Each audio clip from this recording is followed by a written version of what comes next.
No, ¿cómo están? Dios les bendiga. Un saludo desde acá, desde la Perla Tapautía, hasta allá, hasta la Bella Airosa. Pues gracias, Mark, por llevarnos del Antiguo Testamento al Nuevo Testamento y regresarnos al Antiguo Testamento con estos cantos. Pero bueno, siempre es una invitación y un gozo el poder estar en la presencia de Dios, alabarle y que refresque nuestra alma su palabra. Y bueno, creo que es una invitación también muy hermosa esto de este libro que están ustedes estudiando ahora de Romanos. Es un libro muy, muy interesante, siendo que trata acerca de la justificación por la fe. Creo que es un tema bastante relevante en todo momento para nosotros como creyentes y también para compartirlo con los que no son creyentes, rogando a Dios que abra sus corazones y que ellos puedan llegar a conocer a Jesús. Así es que bueno, esta es la sexta carta que escribió el apóstol Pablo por allá en los años 57, 58 después de Cristo, y ahí está el apóstol escribiendo acerca de esto. Y mientras yo estudiaba esta parte de la escritura que vamos a ver hoy, pensaba yo en algunos ejemplos que en el pasado hemos escuchado en predicaciones, en mensajes acerca de la fe, del confiar en Dios.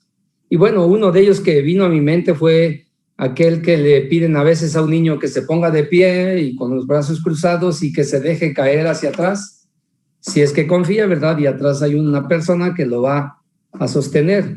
Y para los niños a veces llega hasta ser divertido, ¿verdad? Ya cuando verdaderamente confían, entonces se dejan caer y están peleando a mí, ahora yo.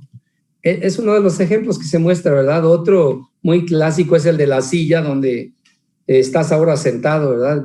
Si tú confías que realmente te va a sostener, bueno, ahí estás. O cuando te subes a un transporte público y sabes que ese camión no va a fallar, que te va a llevar y que el chofer también va a hacer su trabajo bien.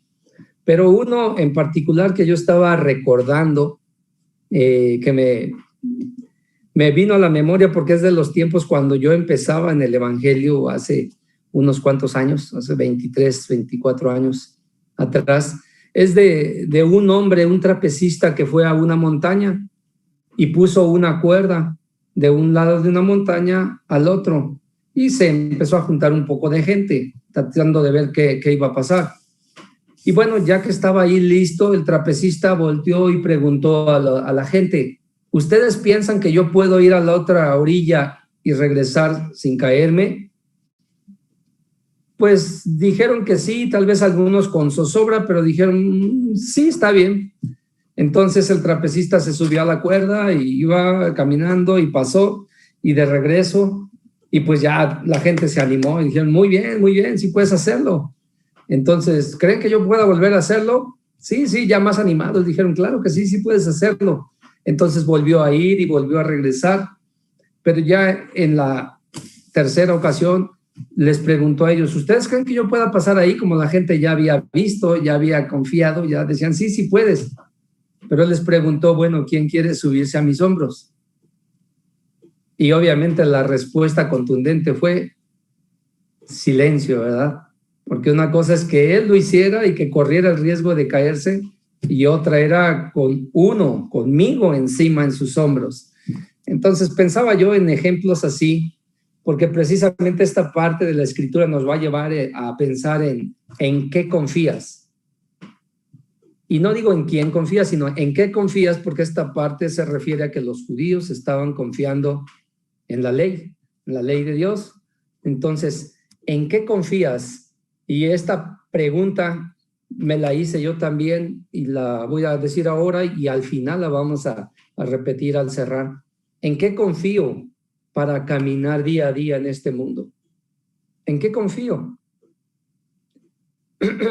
Vamos a poner atención a lo que el apóstol Pablo nos dice aquí en este capítulo 2, los versículos 17 al 29, para ver en qué es que estamos confiando, en qué es que estaban confiando los judíos y cómo podemos aplicarlo nosotros a nuestra vida. Recordemos una cosa, el apóstol Pablo les estaba escribiendo a judíos, siendo que él mismo era judío y siendo que él mismo había experimentado lo mismo que ellos. Antes de su camino a Damasco, Pablo también había experimentado eso. Pablo era un judío y Pablo sabía lo que sus paisanos estaban viviendo. Así es que vamos a leer estos versículos. Si los tenemos por ahí en pantalla, tal vez nos pueden seguir, o si lo tienen en sus Biblias o en su dispositivo, como se sienta más cómodo. El punto es que pueda ayudarle a enfocarse en estos versículos. Versículos 17 al 29. Los voy a leer lentamente y después vamos a ver lo que Dios tiene para nosotros a través de este pasaje. Dice la palabra del Señor así: He aquí, tú tienes el sobrenombre de judío y te apoyas en la ley y te glorías en Dios y conoces su voluntad, e instruido por la ley apruebas lo mejor y confías en que eres guía de los ciegos, luz de los que están en tinieblas, instructor de los indoctos, maestro de niños, que tienes en la ley la forma de la ciencia y de la verdad. Tú pues que enseñas a otro, ¿no te enseñas a ti mismo? Tú que predicas que no se ha de hurtar, ¿hurtas? Tú que dices que no se ha de adulterar, ¿adulteras? Tú que abominas de los ídolos, ¿cometes sacrilegio? Tú que te jactas de la ley, con infracción de la ley, ¿deshonras a Dios? Porque como está escrito, el nombre de Dios es blasfemado entre los gentiles por causa de vosotros. Pues en verdad la circuncisión aprovecha si guardas la ley. Pero si eres transgresor de la ley, tu circuncisión viene a ser incircuncisión. Si pues el incircunciso guardare las ordenanzas de la ley, ¿no será tenida su incircuncisión como circuncisión? Y el que físicamente es incircunciso, pero guarda perfectamente la ley, te condenará a ti, que con la letra de la ley y con la circuncisión eres transgresor de la ley. Pues no es judío el que lo es exteriormente, ni es la circuncisión la que se hace exteriormente en la carne, sino que es judío el que lo es en lo interior, y la circuncisión es la del corazón, en espíritu, no en letra, la alabanza del cual no viene de los hombres, sino de Dios. Entonces, ¿en qué estaban confiando estos judíos? En los judíos del tiempo de Pablo. Sin duda confiaban en la ley. Entonces, pero bueno, nosotros no somos judíos. No somos de descendencia biológica de judíos. Bueno, no sé si hay alguno de ustedes, pero yo no. No somos descendientes de ellos biológicamente, pero sí tenemos, yo lo puse en estos términos: el ser religioso es, como dice en el versículo 17, el ser judío o el ser religioso como ellos eran, era, como él menciona algunos puntos ahí, dice que era apoyarse en la ley. Ellos, por ser judíos y por ser religiosos, se apoyaban en el conocimiento que tenían de Dios. Se gloriaban en su Dios, en el Dios verdadero, pero a su entendimiento, en su interpretación. Conocer algunos aspectos de su Dios, como en el versículo 18 nos dice, conocían su voluntad y eran instruidos por la ley y aprobaban lo mejor. Estas cosas que están aquí, y bueno, ¿qué de malo tienen? Es lo que yo me preguntaba. Bueno, los judíos confiaban en la ley, pero ¿qué de malo tener todo eso? Y versículos 19 y 20 hasta el 21, hasta el 20, ahorita voy a repetirles. Hay cosas que eran loables, eran cosas de verdad buenas, porque dice en el 19 al 20 que confías, les dice Pablo al judío, hablando en términos generales a los judíos, y confías en que eres guía de los ciegos, eres luz de los que están en tinieblas, eres instructor de los indoctos, eres maestro de niños, que tienes en la ley la forma de la ciencia y de la verdad. Todas estas son cosas buenas y sin duda nos ayudan a conocer a Dios. Pero, ¿cuál es la situación aquí entonces para que Pablo les esté haciendo ver estos puntos a sus paisanos, a los judíos?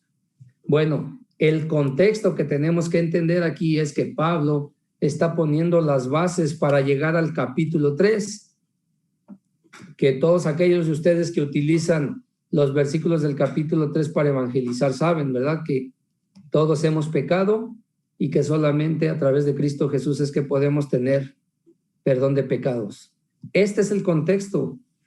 Pablo no está diciendo que estas cosas no sean buenas en sí mismas, porque en sí mismas lo son, pero como el tema central de Romanos es justificación por la fe, enfrente de esto, ¿de qué sirve? En otras palabras, para salvación, ¿de qué te sirve todo esto? Bueno, pues en ese contexto, por eso es que Pablo les está diciendo, ¿de qué te sirve todo esto? Que seas instruido en la ley, que apruebes lo mejor, que conozcas la voluntad de Dios, que seas luz, que seas guía de los ciegos, etcétera. En el contexto de salvación, de nada sirve, otra vez, porque el tema es justificación por la fe.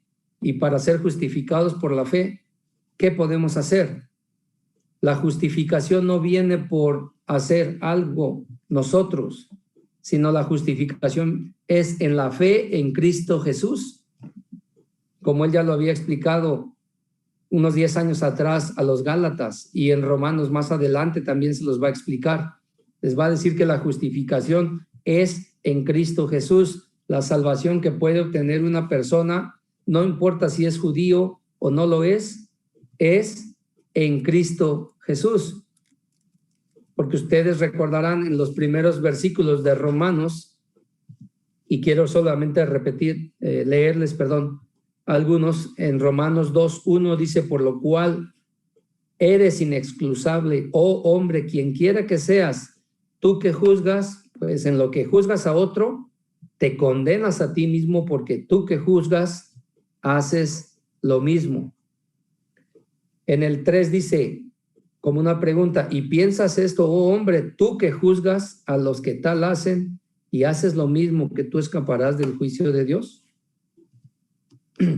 Aquí en estos versículos, al principio de Romanos, está hablando del ser humano en general, de toda persona en este mundo. Pero en esta parte donde estamos leyendo, Pablo se enfoca específicamente en los judíos, en sus paisanos, que se estaban confiando en la ley para ser justificados. Confiaban que obedeciendo la ley eran limpios. Confiaban que por ser judíos y estar enseñando, ser guía a los ciegos, ya no tenían pecado. Pero Pablo aquí viene a demostrarles que no. Pero esta parte que estamos leyendo aquí solamente es la introducción, la base para saltar al capítulo 3, que más adelante ustedes seguirán estudiando. Esto es lo que Pablo entonces dice, que una persona puede apoyarse en estas cosas, pero la justificación es por la fe.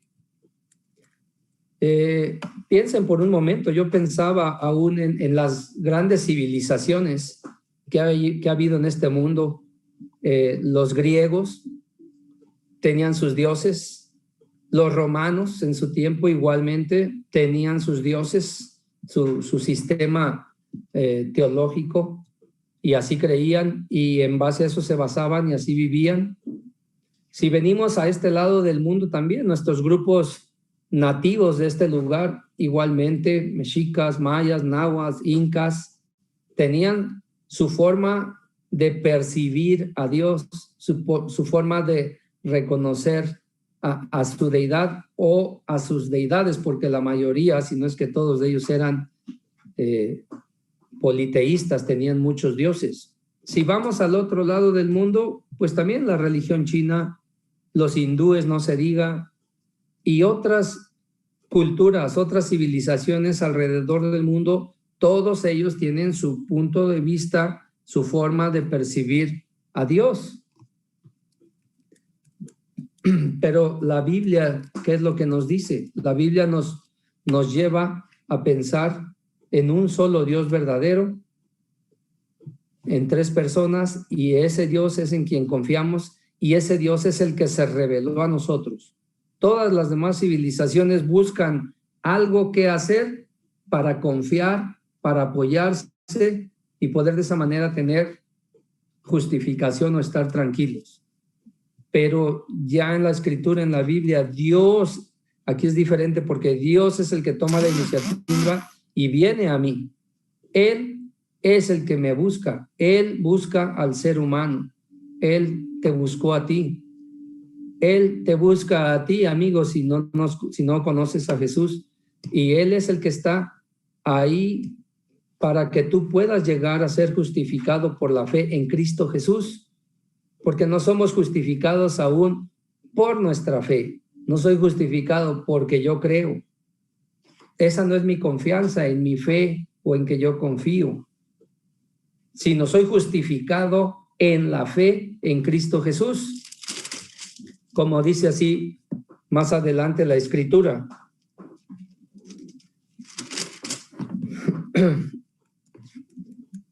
Todas estas cosas que he mencionado sin duda nos ayudan a fomentar una relación con Dios, a conocerle mejor, a conocer su voluntad, a poder servir, enseñar, etcétera. Pero otra vez necesitamos tener claro que no es hacer estas cosas para que yo sea justificado. No por ser yo religioso es que soy justificado. Pablo le está diciendo aquí al judío, no porque te apoyas en la ley, no porque sigues la ley, es que tú eres justificado. Son cosas buenas en sí mismos, pero no eres justificado por estas cosas que están aquí. Hay un punto interesante aquí también en versículo 21, cuando dice, tú pues, está hablándole al judío, que enseñas a otro, ¿no te enseñas a ti mismo? Tú que predicas que no se ha de hurtar, hurtas, etcétera. Y pone Pablo 5 preguntas que todas apuntan con el dedo hacia mí, hacia el judío. Todas apuntan hacia él. Tú estás enseñando algo, pero no lo haces. Tú estás enseñando o predicas que no se ha de hurtar, lo hace a manera de pregunta Pablo para hacerles reflexionar a su audiencia de ese tiempo y le dice, ¿hurtas? Y creo que a nosotros también nos debe de hacer pensar esto, porque a veces caemos sin darnos cuenta en la misma religiosidad. Y aunque ya hemos sido justificados por la fe en Cristo Jesús, a veces caemos en la rutina y no mantenemos esa llama encendida o esa vivacidad para vivir para Dios en una relación constante, genuina, creciente en Dios. Y aquí Pablo les está haciendo 5 preguntas. Bueno, tú dices que no se ha de hurtar. ¿Tú hurtas o robas?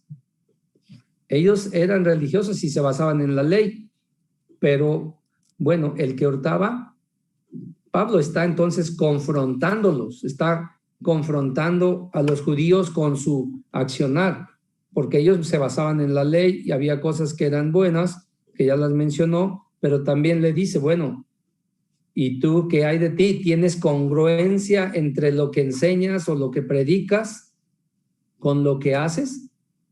De aquí esas preguntas. ¿Tú que predicas que no se ha de hurtar, hurtas? 22 dice, tú que dices que no se ha de adulterar, ¿adulteras? Tú que abominas de los ídolos, ¿cometes adulterio, sacrilegio? Tú que te jactas de la ley, vuelve Pablo a recordarles este punto, tú que te jactas de la ley, con infracción de la ley, ¿deshonras a Dios? Son 5 preguntas que Pablo aquí pone delante de los judíos, de sus paisanos, para que ellos piensen primero, Y la verdad es que esto también nos recuerda aquello cuando en Mateo 7, 4, 5 Jesús dijo, si tú quieres sacar la paja de tu hermano, primero saca la viga de tu ojo, porque la verdad es que es muy fácil y muy cómodo decir, a ver, Gerardo, tienes que cambiar, a ver, Mar, tienes que hacer esto, a ver, fulano, no estés haciendo aquello. Pero, ¿qué hay de mí? Muy probablemente lo que yo les esté diciendo a ellos que hagan, yo no lo hago. O viceversa, lo que les digo a ellos que no se debe de hacer, hurtar, adulterar, etcétera, ser deshonesto, a lo mejor yo lo estoy haciendo. Entonces son 5 preguntas que pone Pablo aquí delante de ellos para que reflexionen, para que piensen si realmente hay congruencia entre lo que dicen, predican o enseñan con lo que hacen. Porque es muy fácil hacerlo, como lo menciono, pero necesitamos tener en cuenta esto, sacar primero la viga de tu ojo para después poder ayudar a tu hermano a sacar su paja. Entonces, si tenemos la base de ser justificado, en otras palabras, si eres cristiano y tu misión ahora es crecer en tu relación con Dios e ir caminando como Él te vaya guiando, a todos y cada uno de nosotros Dios sin duda nos ha dado un trabajo que hacer. Y bueno, en Efesios nos menciona que ese trabajo es glorificarse, somos creados para alabanza de la gloria de su nombre.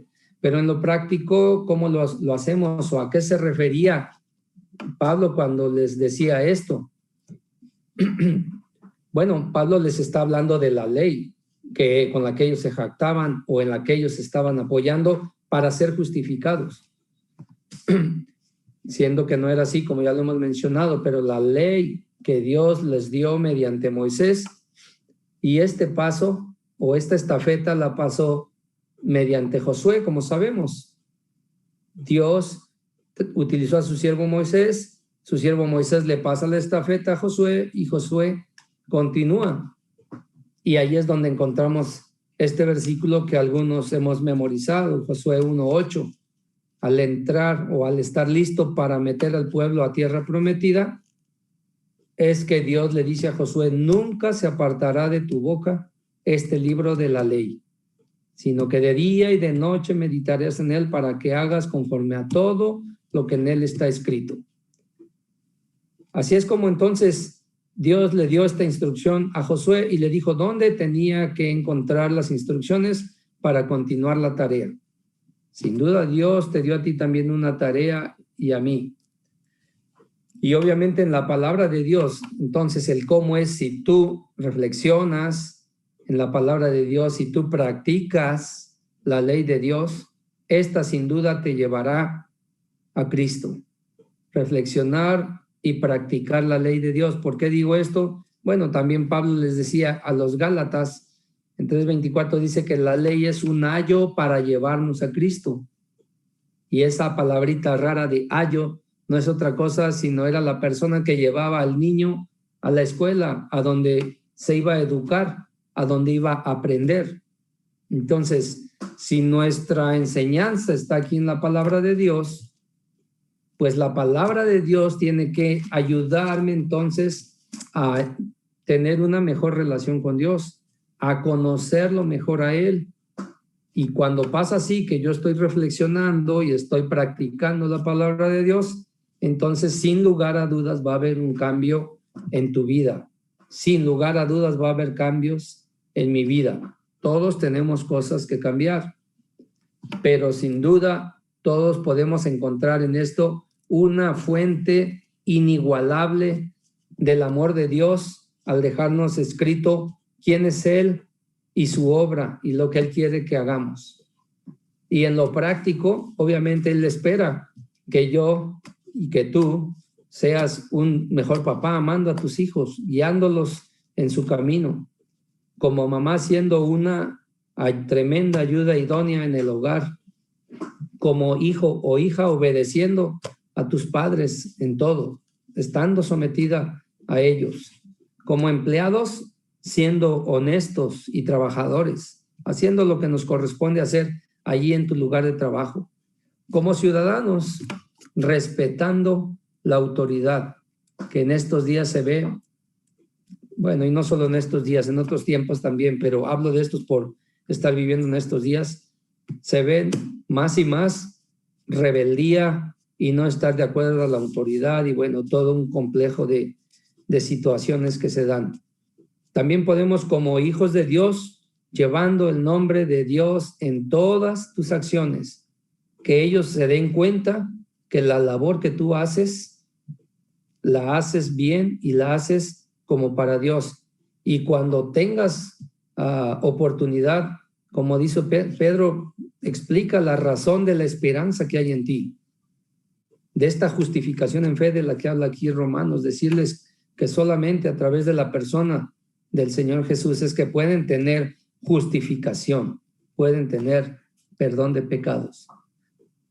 Así es que aquí tenemos entonces un tema interesante del que Pablo se ocupa al final del capítulo 2.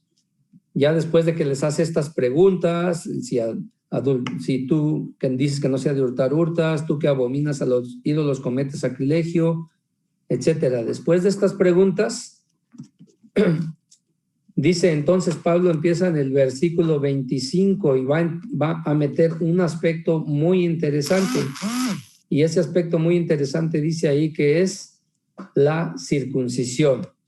Dice el versículo 25, pues en verdad la circuncisión aprovecha si guardas la ley. Ahí hay un condicional, si guardas la ley. En verdad la circuncisión aprovecha si guardas la ley. Y de ahí en adelante hasta el versículo 29, Pablo va a ir entrelazando este tema, que la circuncisión era parte de. Entonces, ahí está. Pero bueno, yo creo que te estás preguntando, y muy probablemente tú ya sabes, que tenemos una referencia a la circuncisión.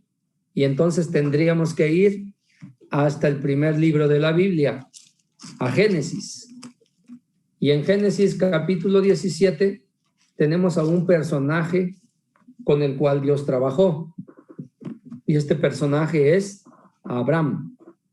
Abraham, así, sin H, y ya después Dios le puso Abraham, el padre de multitudes.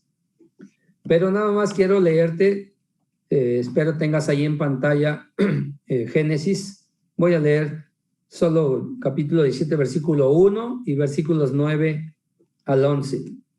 Si lo tienes ahí, pues puedes seguirlo en la pantalla, y si no, pues ahí igual en tu dispositivo, en tu Biblia, puedes leerlo. Dice la palabra de Dios así en el capítulo 17 de Génesis. Era Abraham de 99 años cuando le apareció Jehová y le dijo: yo soy Jehová, el Dios Todopoderoso. Anda delante de mí y sé perfecto. Versículo 9 al 11 dice: dijo de nuevo Dios a Abraham, aquí ya le dijo Abraham, padre de multitudes, en cuanto a ti, guardarás mi pacto tú y tu descendencia después de ti por sus generaciones. Versículo 10, este es mi pacto, que guardaréis entre mí y vosotros y tu descendencia después de ti. Será circuncidado todo varón de entre vosotros. Así es que, varones, ¿están listos? Bueno, vamos a seguir leyendo. Terminemos leyendo el versículo 11. Circuncidaréis pues la carne de vuestro prepucio y será por señal del pacto entre mí y vosotros. Aquí tenemos entonces en Génesis capítulo 17 a Abraham, el padre de la fe, y tenemos a Dios hablándole y haciendo un pacto con él y diciéndole que este pacto va a ser con él y con su descendencia, con las demás generaciones. Y también le dice en qué consiste ese pacto. Tenía que haber un símbolo de ese pacto que Dios estaba sellando con Abraham. Y ese símbolo del pacto era la circuncisión. Por eso es que para el judío era muy importante. Y aún ustedes recordarán al mismo Pablo del que estamos estudiando en Romanos. Él mismo explica en Filipenses cuando les dice, bueno, si ustedes quieren saber quién soy yo y que también tengo credenciales, yo soy hebreo de hebreos, de la tribu de Benjamín, y les dice, circuncidado al 8º día, porque esto era exactamente lo que tenían que hacer de acuerdo a este pacto que Dios hizo con Abraham, ser circuncidado al 8º día, y esto iba a ser por todas sus generaciones. Ahora es interesante porque, pues, ¿qué hay entonces con las mujeres? Porque los hombres estaban haciendo pacto, pero ¿y las mujeres? Dios hizo un pacto con Abraham. ¿Qué pasó con Sara, por ejemplo? Bueno, parte de este pacto, parte de su descendencia de Abraham era precisamente su esposa y sus hijos, y los varones que llegaron a tener su descendencia, como Isaac, que después se casó con Rebeca, o como Jacob, que se casó con Raquel, pues son la descendencia, y así como iban las descendencias, Dios hizo un pacto perpetuo con Abraham. Pero ahora también otra pregunta interesante es, este pacto, en este caso la circuncisión es el símbolo, pero este pacto que Dios hizo con Abraham, ¿era solo para los judíos? ¿Este pacto era solo para ellos o también para ti y para mí? Bueno, más adelante en el capítulo 9 de Romanos, ustedes lo verán, pero está tomando la cita también de Génesis, donde dice que en Isaac te será llamada descendencia. No solo era para los judíos, era para todo aquel que cree. Y por eso es que explica en el capítulo 9 de Romanos que no son los descendientes de Abraham, solo los que nacen biológicamente, sino aquel que cree. Y entonces solo es un poquito para recordar lo que está viendo aquí, porque aquí en el versículo 25 de Romanos 2, Pablo dice, pues en verdad la circuncisión aprovecha. La circuncisión es un tema muy importante para el judío, para ti, para mí, en nuestros tiempos tal vez no tiene significado más que tal vez algo médico, pero yo creo que a muchos hombres, y menos ya cuando estamos grandes, no estamos dispuestos a hacer esta simbología que puede ser muy dolorosa. Pues en verdad, dice el 25, la circuncisión aprovecha si guardas la ley. Pablo está entonces otra vez hablando que sí, la circuncisión es importante y aprovecha, pero esto es si guardas, si practicas, si obedeces la ley. Porque si no, lo contrario, por eso dice Pablo, si eres transgresor de la ley, tu circuncisión viene a ser incircuncisión. Entonces, ¿de qué te sirve esa circuncisión? O sea, de que tengas la simbología de que le sirvió a un judío haber sido circuncidado, si estaba fallando a Dios. Piensen, por ejemplo, en los fariseos. Eran judíos, estaban circuncidados, pero sin embargo, llegó Jesús y les dijo a sus discípulos, hagan todo lo que ellos digan, pero no sean como ellos. Porque precisamente estaban siguiendo la simbología, tenían la circuncisión y cumplían y enseñaban la ley precisamente, y lo que hemos mencionado, se jactaban en la ley, eran luz a los que andaban en tinieblas, pero ellos no lo hacían, ellos no lo practicaban. De ahí que Jesús les dijo, hagan todo lo que dicen porque estaba bien, de acuerdo a la ley, pero no sean como ellos. Es lo que les dice aquí Pablo, si eres transgresor de la ley, tu circuncisión viene a ser incircuncisión. En otras palabras, de nada te vale que hayas tomado, que hayas practicado, que hayan practicado esta circuncisión. Y dice en el 26, si pues el incircunciso, el que no fue circuncidado, obedece estas ordenanzas de la ley, y lo hace otra vez con su estilo Pablo de preguntas retóricas para hacernos pensar, ¿no será tenida su incircuncisión como circuncisión? Pues claro que sí, porque no sabiendo esta parte de la ley que tenían que cumplir, obedece la ley, entonces está cumpliendo. Por eso es que Pablo dice, esta incircuncisión viene a ser circuncisión. En otras palabras, es más obediente el que no es incircunciso, pero obedece la ley, que el judío que seguía la ley al pie de la letra, pero no obedecía, pero tenía su circuncisión y demás, pero no obedecía a la ley. Así es que Pablo continúa entonces 27, el que físicamente es incircunciso, pero guarda la ley, te condenará a ti, que con la letra de la ley y con la circuncisión eres transgresor de la ley. La persona en este tiempo que era incircunciso, que mayormente, ¿quiénes eran los incircuncisos en este tiempo? Los gentiles, porque ustedes recordarán también ahí en Hechos 15 que hubo un concilio, y en ese concilio una de las cuestiones que les dijeron a los gentiles que estaban viniendo a conocer a Jesús como su Salvador, una de las cláusulas era que no se circuncidaran, que no era necesario. No era necesario circuncidarse para ser salvo, como algunos creyentes de ese tiempo pensaban. Entonces aquí está hablando Pablo diciéndoles que si alguien de estos incircuncisos, muy probablemente o seguramente los gentiles, ellos guardaban la ley, obedecían la ley, pues obviamente ellos estaban dejando ver mal a los judíos, no por otra razón más que por su deseo genuino de servir y obedecer a Dios.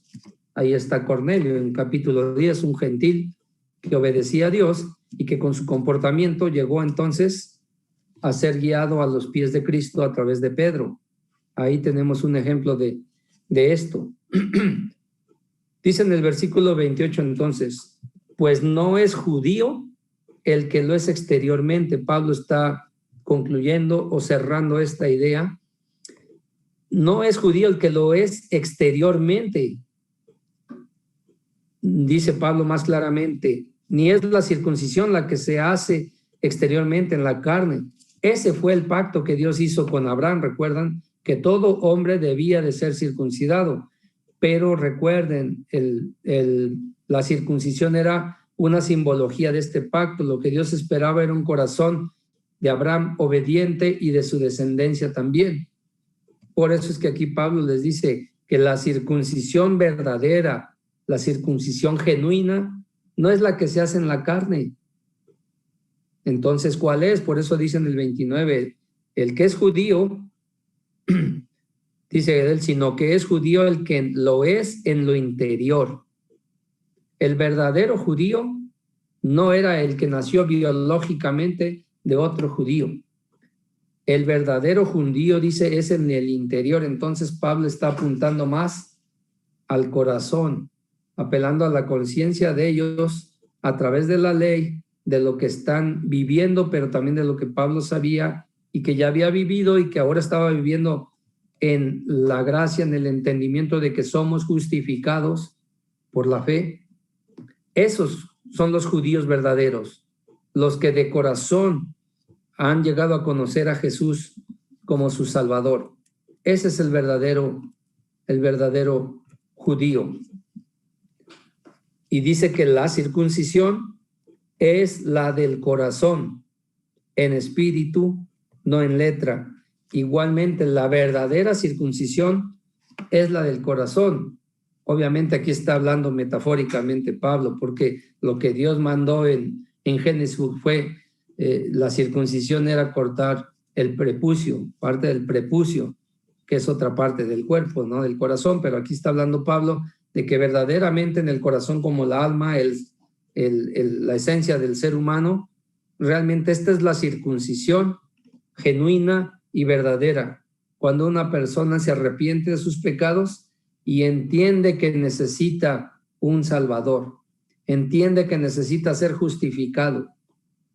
Y cuando hay esta convicción que es Dios otra vez el que viene a uno y la pone en uno, entonces uno puede responder, como va a decir Pablo más adelante en los capítulos, con el corazón se cree, pero con la boca se confiesa para salvación, porque esta convicción de pecado, Dios la trae a la vida de la persona para que la confiese y de esta manera sea justificada esa persona.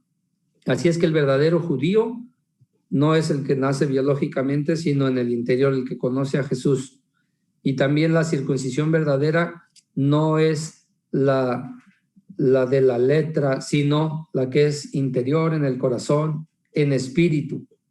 Y termina Pablo bien interesante, aunque no es que termine, sino que realmente continuará todavía hasta el versículo 4 del capítulo 3.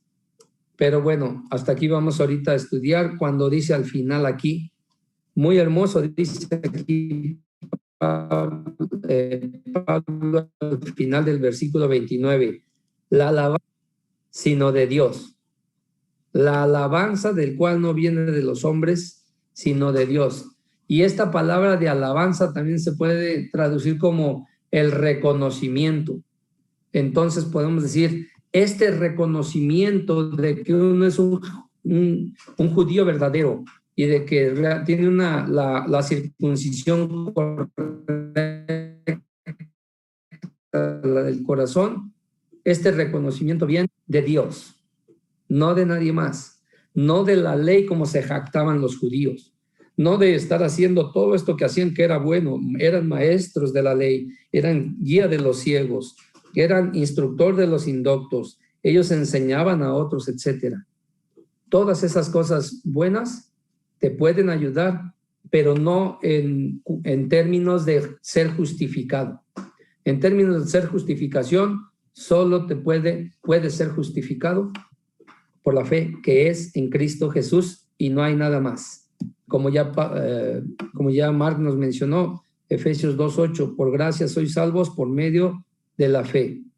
Y esta fe es la fe en Cristo Jesús, de la que estamos hablando aquí. Entonces, el verdadero reconocimiento viene de los hombres, viene de Dios.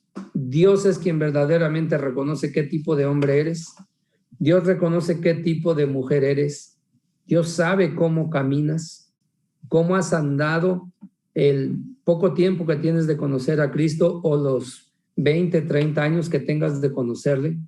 Él sabe, pero qué mejor reconocer, tener ese reconocimiento de parte de Dios a jactarme yo en la ley o en nuestros tiempos podríamos decir en manejar bien la Biblia, etcétera. Que nada de esto pase así, sino que realmente tengamos esa humildad de la cual cantábamos también hace rato en Miqueas. Me ha mostrado el Señor lo que pide Él de mí, hacer justicia, misericordia y ser humilde ante ti. Entonces, para concluir, les decía al principio, les decía que es la conclusión de este capítulo 2, pero realmente continúan los primeros 4 versículos del capítulo 3. Pero a manera de cierre en esta parte, podemos hacernos nuevamente la pregunta del principio. ¿En qué confío para caminar día a día en este mundo? Hermano, ¿en qué confías para caminar día a día en este mundo? ¿Confías solo en tu asistencia a la iglesia y eso es todo? ¿O confías solo en los mensajes de la Biblia que me mandan por redes sociales y ya está ahí mi alimento? ¿O confías solo en seguir los pasos de tu denominación, cualquiera que sea? ¿O confías solo en entender a Dios de tu manera y eso es todo? ¿En qué confías? ¿En qué confío para caminar día a día en este mundo? Por último, confiamos en que Dios es quien te dará el reconocimiento de tu caminar en esta tierra. Porque dice aquí, la alabanza del cual no viene de los hombres, sino de Dios. Ese reconocimiento solo lo puede dar el Señor. ¿Qué te parece si oramos? Señor Jesús, te damos muchísimas gracias por invitarnos a leer tu palabra, a reflexionar en ella. Y sin duda hay más detalles aquí, Dios, que podemos sentarnos a leerla nuevamente hoy en la tarde o mañana temprano o durante la semana y poder seguir meditando en estas cosas. Ayúdanos a confiar en ti, Señor.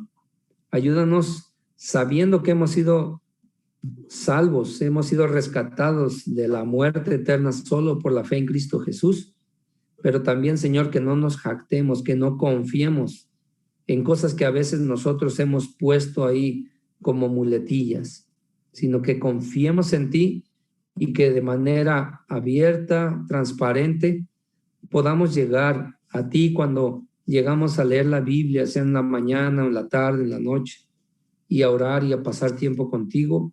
Y cuando tengamos la oportunidad de practicarlo día a día, cuando hay gente que quiere hacer cosas deshonestas, cuando necesitamos echar una mano o ayudar en la iglesia, cuando necesitamos ponernos en movimiento porque eres tú el que está motivándonos a hacerlo y no nuestros intereses. Ayúdanos, Señor, queremos confiar en ti día a día, cada uno de los días que tú nos des. Así te pido también por esta iglesia del Buen Pastor, Señor, para que cada uno de sus miembros pueda realmente unirse, trabajar para ti y que tú vayas edificando a cada persona, cada hombre, a cada mujer, para que ellos puedan, Señor, hacer tu voluntad allí en la bella Airosa. Te doy gracias, Dios, por este tiempo. Te lo pido en el nombre de Jesucristo, nuestro Salvador, por quien hemos sido justificados. Amén.